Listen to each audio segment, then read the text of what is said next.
Hello and welcome back. It's time for our second Woman Wednesday, who is doing absolutely amazing things in the world at large. She's a recording artist, singer-songwriter, and a humanitarian. She's the founder of Angel for Life Foundation, and she's also the voice for refugees and IDPs for the National Committee for Refugee Migrants and Internally Displaced Persons, taking out time over her busy schedule, going to the airport, recording these people as they were being brought back from Libya to Nigeria. She's done so many amazing things. Ladies and gentlemen, it is with much pleasure that we make welcome Nikki Laoye. Thank you so much for joining us. Thank you. I've been waiting to do that. I've been waiting to do that. Thank you so much for having me. I really appreciate this. It's good to really have you. Well done, first of all, for all that you've done and all that you've been doing. We'll talk about your humanitarian part, but I think we should start off with your music. So tell us about your journey with your music. How has it been so far? There's so many competition right now. There's so much competition right now. How are you able to keep your head above the water, stay true to what you have set out to do and not just get confused and carried away? We see many people, you know, starting out with one genre of music and then switching over. What keeps you focused with your music? For me, it's all about God, love, and life. That's how I've actually started my career. Wow, we're in 2018, so it makes it 12 years this year. It's going to be 12 years of Nikki Laoye this year. And the truth is that what's most important to me is creating impact with my music. I want to inspire, I want to educate, I want to motivate, I want to make you fall in love all over again. I want you to fall in love with God and fall in love with your other half, you know. I want you to think about life and think about the great things that God has called you to do. You're more than a conqueror. Different things that's what I try to do with my music, and of course to just ensure that in that 3 minutes or 4 minutes that I have of your attention, I'm actually living something that would change your world and change your life. And that is what music has been about for me. And that's why I've gotten the chance to work with people like Banky W, Shei, Jeremiah Gyang. I've worked with so many people over the years, Cobams, all because I just want to create music that will leave a lasting impression in your life. I'm really excited you've mentioned the people you've collaborated with. I was reading something, I'm sure you would smile. Music magnate Wilson Joel has been on Instagram writing his thoughts about, you know, people saying he's producing secular shows or doing things. And I know you weighed in on that debate. And also you came under fire for collaborating with some people who have been termed to be secular artists. What's your position on this? I mean, would you call yourself a gospel artist? And then what's your take on gospel artists? Again, there's, what's her name? Tasha Cobbs and Nicki Minaj. Bro, that was even bigger. So what's your take on this? And do you think there should be a divide between secular music, gospel music, and should gospel music, you know, musicians stick solely to gospel music? The thing is that I personally am not crazy about this categorization. The truth is, most times when you see, let me say, Tiwa Savage or maybe on radio or TV, you don't begin to say, okay, so as a secular musician, people don't do that. But when it comes to gospel artists, they're quick to start trying to emphasize on the word gospel.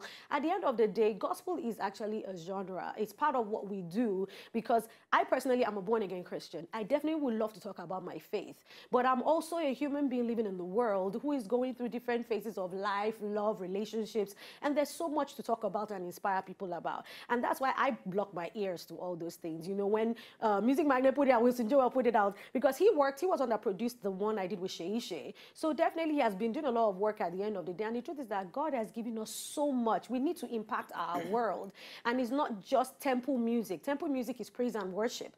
But apart from temple music, when people come out of church, they're going to be living normal lives, everyday life. What kind of music is helping them through the normal day life? That might not necessarily be about praising God, but about giving them words of encouragement regarding maybe their relationship or things that they are going through generally as human beings. We need to create that kind of music as well. Look at Adekunle Gold. His music is so inspiring in so many ways, but you cannot term him a gospel artist. Even Timmy Dakolo, different people like that. Even Godwin. Yeah.